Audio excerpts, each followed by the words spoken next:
There's been this debate going on in the gaming community as to the value and merit of sequels.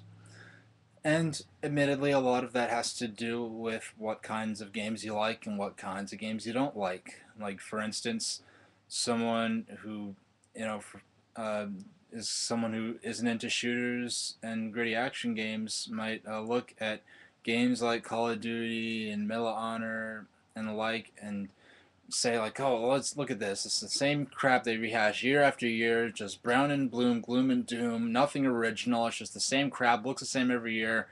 Like, why do you idiots keep buying this? Whereas if someone hates, family-friendly action games and platformers, like the sort of stuff that's makes up a lot of Nintendo's first-party stable, and they'll say stuff like, "Oh, it's the same insufferably cutesy crap year after year. Mario and Zelda, and it's the same thing year after year. They keep rehashing it. They're not original. They're just being lazy. They have no new ideas. Why do you keep buying this crap year after year?" And so, to an extent, it has a lot to do with just what you do and don't like, or what you choose to hate. But of course, it goes much beyond that. It's a serious, legitimate issue. It's much bigger than simple favoritism and fanboy wars stuff. And really, to me, if you think of it this way, unlike a song or unlike an album or a novel or a film, a video game is based on the video game is partaken of by the player partaking in action.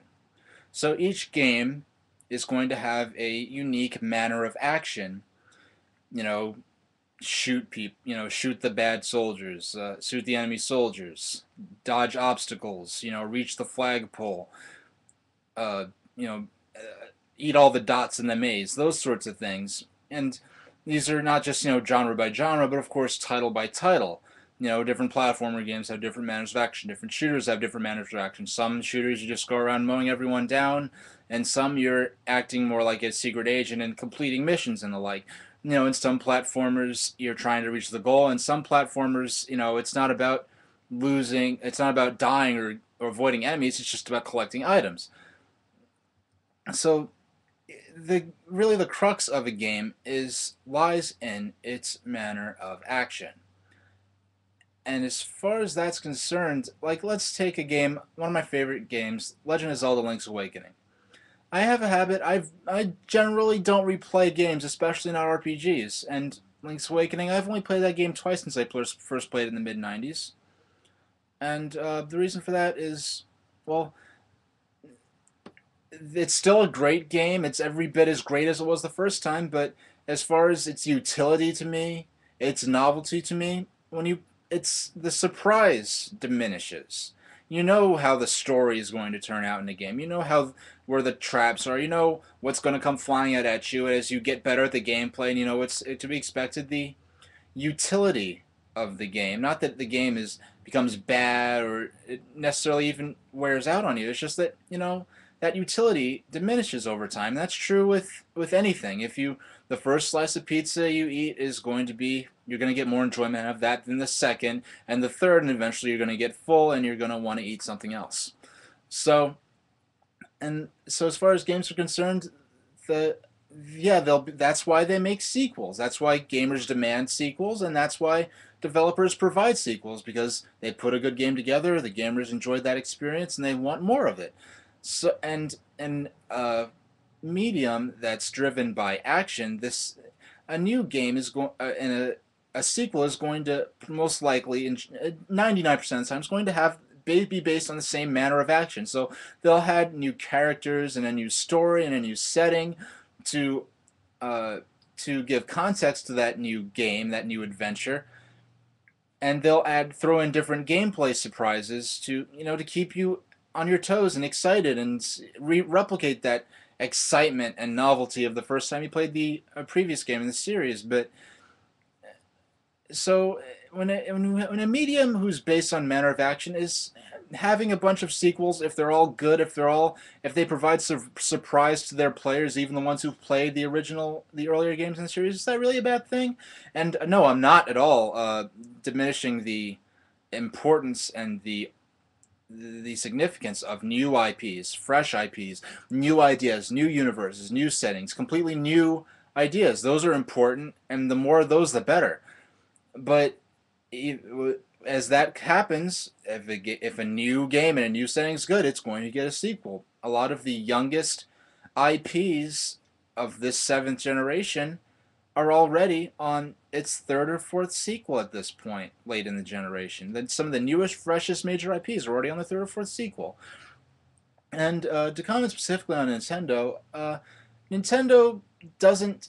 On one hand, they basically don't make new character. If they have a solid game with a solid established manner of action, they aren't going to create a new character unless there's a new something new, a new form or manner of action. Mario's sort of the ironically sort of the inverse of this, where they'll put Mario in all different sorts of settings and gameplay styles and genres.